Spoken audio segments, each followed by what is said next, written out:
Episode 10, Alexander the Great podcast. How's it going, everyone? I hope you're well. I hope you're healthy. I hope you're taking care of the people that love you and the people you love. Fucking hell, man. Life is amazing. I hope you don't have corona. If you have corona, I hope you're going through it nicely and easily. Please write me a review on iTunes and I will give you a gift all the way from Greece. If you'd like to donate, there'll be a link in the description of the podcast. You can just go straight to my donate page, PayPal and Patreon. Thank you very much. I very much appreciate it. Thank you for sharing all the podcasts, all the episodes, man. It makes so much. I can't believe people are sharing this and people are listening to it. Thank you, everyone. Hope you like the episode. Let me know what you think. Alexander the Great podcast on Facebook. And that's about it. See ya. Last time we talked about Philip's conquest in Thrace. While he was in Thrace, he had sent Parmenion, Antipatros and Evrylochos as ambassadors to Athens. Their goal was to have an official declaration of peace with the two states being, of course, Athens and Macedonia. Demosthenes suggested that the Athenians should talk with each other before the Macedonians arrive. This seems like a legit suggestion, so they do it. The day before, they were to talk about what the king had suggested, and after the ambassadors left, so the next day they would vote if they agreed with the terms or not. They were pressured by time. The Grand Dionysian Games were about to take place, and during these games they were forbidden from doing any kind of business. It's a religious affair dedicated to our favorite god of ecstasy, Dionysos. The Grand Dionysian Games are a competition of theatre. They were put forward by Pisistratos somewhere around 561 and 528. The day before the Macedonians arrive is when the general public of Athens found out what Philip wanted. It's now they find out Amphipolis, Potidea and Alos now belong to the new king. It's over, guys. Philip is doing the talking. For now, you just listen. That must have been a hard pill to swallow. There was definitely tension in the air, right? The Macedonians are cutting their wings. Athens was just about to spread their influence, and here comes Philip putting an end to their dreams. From Theopompos, a historian that lived between 380 and 315 BC. He gave us Philocrates' speech. Philocrates is an Athenian orator. He plays a big role in the Athenian and Macedonian relations. And he just pretty much told them, we have too many enemies. It's not the time or place to negotiate Philip's terms. We might as well just get cozy with him now before he gets friendly with Sparta and Thebes. The representatives of the Second Athenian Alliance suggest they should wait until the team of ambassadors I mentioned last time in the last episode, they were sent all over Greece to find someone who would want to take Philip down along with them. Demosthenes says, fuck that, we don't have to wait on nobody. The same representatives suggest a sort of common peace, Κοινή ειρήνη in Greek. So an agreed on peace treaty, not just Macedonian and Athens, but Macedonia's allies with Athenian allies. Of course, it would be a transition period. You can't expect most 4th century Greeks to get along well straight away. Also, it would allow us to put a few city-states we like into the alliance, and we might actually save Alos and Phokida and look like the good guys that we are. This is going to be one of the few times Aeschines and Demosthenes agree. The rest of the Ecclesia agree, so everyone is loving the idea. Feeling good and all that, completely forgetting what Philocrates said. Just in case you forgot, my dear listener, he said just agree with Philip, right? Agree with whatever he wants. Let's just not change a thing. And they also talked about seating arrangements. Demosthenes says Philip's men should be given proedria, which means they should sit in first class. Aeschines takes the piss out of Demosthenes and characterizes him as slavish for suggesting so. So the next day, the 16th of April, according to our calendar, Antipatros was called and was asked what he thought about this common peace. He was gobsmacked, as the English say. He was left with his mouth open. He probably thought they were joking. He tells them, apparently, if you take this to Philip, you can be sure we are going to war. Hearing this, Evulos, Aeschines, and another politicians, and another politician we have yet to talk about, Kiphisophon, let it known that they really don't have any other option but to take everything Philip said and just agree to it. Aristophon, a different person. Kiphisophon and Aristophon sounds a bit similar, but they're not. Aristophon, another person anyway, says, from Theopompos again we get this, he says that Athens are a bunch of wimps basically for giving up on Amphipolis just because they're afraid of the Macedonians. Now, this common peace story probably leaked out because Kersovleptis from Thrace asked Athens to join their alliance. Demosthenes rejected him. He sees him more of a friend than an ally. Poor Kersovleptis, I feel sorry for him. You think he's done enough for Athens, but, guess not. The Athenians end up swearing an oath of peace and alliance in front of Philip's men. And the Athenians now have to send men to Macedonia and do the same in front of the man himself. So, on the 29th of April, the second team of ambassadors left Athens for Pella. Philip was still in Thrace, mind you, so they're not rushing themselves. They arrive in Pella 23 days later. Philip arrived in Pella 27 days after that, leaving them alone for 27 days. Now imagine how shitty they felt, right? You're going nice and slowly. You don't want to seem desperate. And the guy, because, the guy you're going to see, and then the guy you're going to see ends up taking more time than it took you to reach him. Of course, they feel slightly used. I don't know. From Demosthenes' speech on the false embassy, we see that he recommended, while they were waiting in Pella, he recommended that they should go to Thrace and try and find Philip. That sounds like a good idea, doesn't it? You just ride into Thrace and just keep asking everyone, have you seen a one-eyed Macedonian nearby? Probably has a few siege engines with him. Not the best idea to come out of Demosthenes. Mostly because you have no idea where he could be, right? At least they weren't alone. There were embassies from various places of Greece, Sparta, Thessaly, Thebes, Phokida. Everyone wants something from the Macedonian king. But what they really wanted to know is, what does he have planned when it comes to the outcome of this third sacred war? Now, Philip has been king for 13 years. It's worth reminding ourselves where Macedonia was and where it is at this juncture. All thanks to Philip, right? And probably a bit of luck, if we're being honest. But he has all of Greece basically eating out of his hand, right? Waiting for him to do something, say something. So Philip arrives in Pella. He says hello to all the ambassadors. And Demosthenes, who is acting very differently. Last time he saw Philip, he completely froze. Now he gets straight to the point. When are you going to free the Athenian captives from the siege of Olynthus? And he's also holding a silver talent, rather ostentatiously, and he says, this here is to free my beloved countrymen. Philip was, all right, just chillax, bro. I mean, we're here to talk about the sacred war first. In the end, he promises to let them free after the Pan-Athenian Games. Now, after this, Demosthenes was probably, aha, gotcha, bitch. He had promised to let them free after Athens and Macedonia came to an agreement. Now he's changing it. He's pretty much making Demosthenes' case, right? But this wasn't the official talk, right, of the representative. This was just Demosthenes pushing in, what do you call it? Sorry for butting in. What did they say?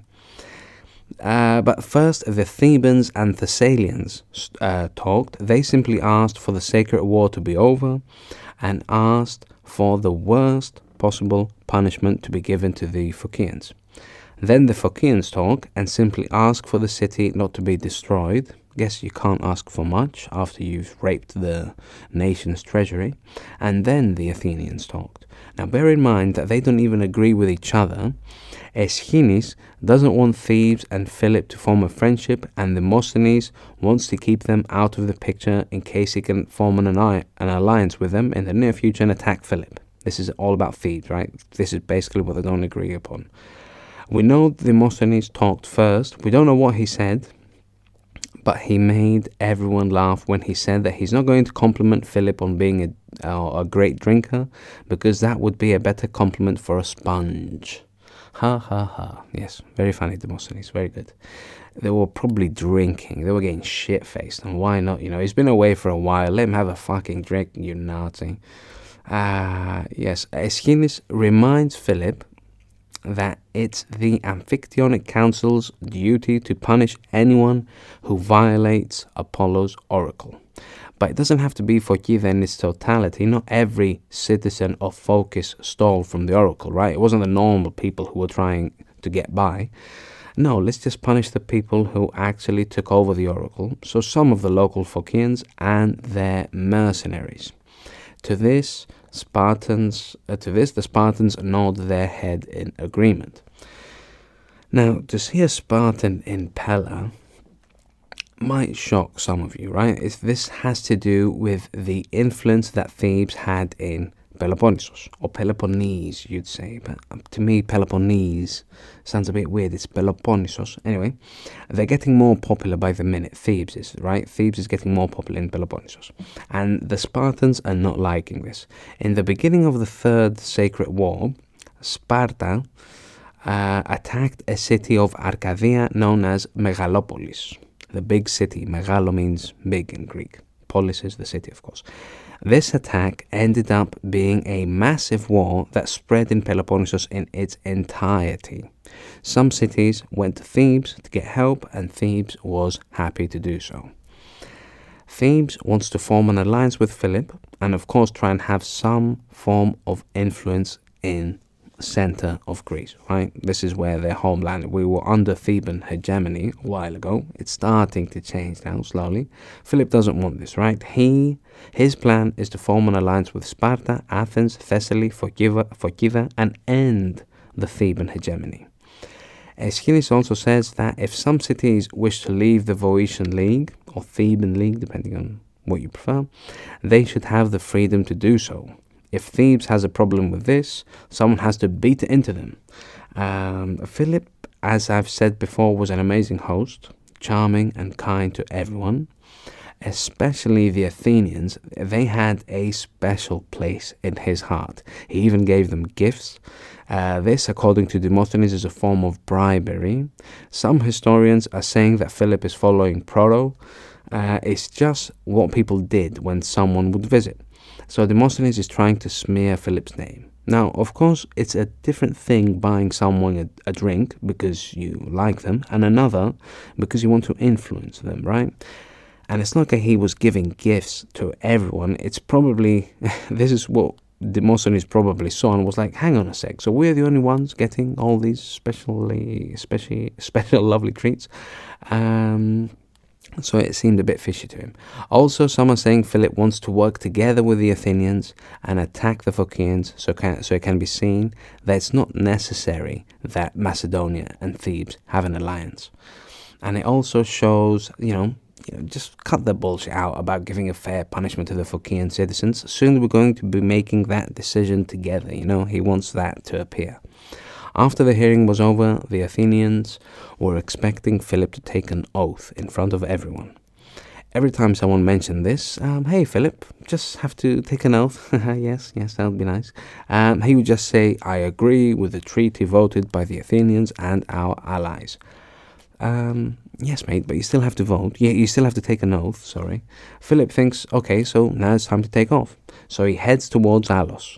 The Athenians follow him and managed to convince him to take an oath in Pheres, which is in Thessaly. This is 220 kilometers away, or 130 miles away from Pella, in an inn of all places, so in a crappy little hotel, or motel.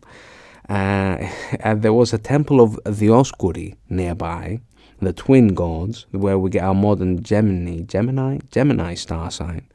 Now, their mother, this is kind of a nice little story, but we'll get back to the official timeline. The Dioscuri brothers, the twin gods, their mother was Leda, and they had two fathers. They had different fathers, the twins, right? Castor was one of the twins. He had Tyndareos, king of Sparta, as his father, and Polydevkis was the son of the horniest of the Greek gods, Zeus, who impregnated Leda in the form of a swan. Nasty motherfucker. They were also brothers to Clytemnestra and the beautiful Helen, or Ωραία Eleni in Greek, that started the whole famous Trojan War and everything. Anyway, you can imagine, though, that the Athenians were pissed at this, right? There's a temple right there, Philip. I mean, it has a nicer atmosphere. They sound a bit like a nagging wife after they're taking out to a dinner at the worst possible restaurant, like a McDonald's or something shitty like that. But it's cheap and you don't need a reservation. So suck it up, Athens. You're lucky you're getting daddy's attention. So Philip is already showing us that he's not really taking the treaty that seriously. When he actually made the oath, he never mentioned his allies and specifically points out that this does not involve Phokida and Alos. And that is how the Philocratian peace, or Peace of Philocrates, as it's also known, was finalized in 346. Alos will eventually fall in the hands of Philip, and he surrenders them to Pharsalos, who has replaced Larissa as his favorite city in Thessaly. By the time the Athenians reach Athens, Philip is at the hot gates. He's quick, right? He's closing deals, moving soldiers, getting to the right place in time. He's just a sick guy, sick king. So, and usually whenever Athenian ambassadors returned from a mission, they were welcomed like heroes. Parliament would hold a gathering, and whoever wanted would make a speech and thank them for their service. This doesn't happen now, for whatever reason. Perhaps, who knows, they believe the peace treaty won't last, so what's the point in celebrating? Fuck knows, maybe they were just busy, they were all just, couldn't be bothered to get around to it. 3 days after they arrive, they have a meeting. Aeschines and Philocrates read a letter by Philip and that talked about friendship between Athens and Macedonia and how much he desired to have peace and an alliance with them. The Athenians softened up after this and promised the alliance will hold even to Philip's descendants. The Athenians, they also decided that not all Phocians have to be punished just because a few people decide to hold Delphi. It was also their responsibility as Athenians to take a stand against whoever is willing to punish innocent Phocians. Innocent in air quotes, right? Because, in my mind, they're all at least a little bit guilty. And finally, they say a third team of ambassadors has to be sent to Pella. Demosthenes says, fuck that, I ain't going. And Aeschines says, fuck that, I ain't going. Demosthenes probably wants to stay in Athens to control public opinion as much as he can, and Aeschines doesn't want to leave Demosthenes alone to have all the freedom in the world so he can say whatever he wants, so he's just going to stay in Athens to keep him in check. The next day, the ambassadors are ready to leave for Pella. They send a messenger to Macedonia to inform the king they're on the way. Now, Philip was at the hot gates, right, as we have seen. So the messenger goes back to Athens and tells them we've got to cancel the trip. The king isn't even home.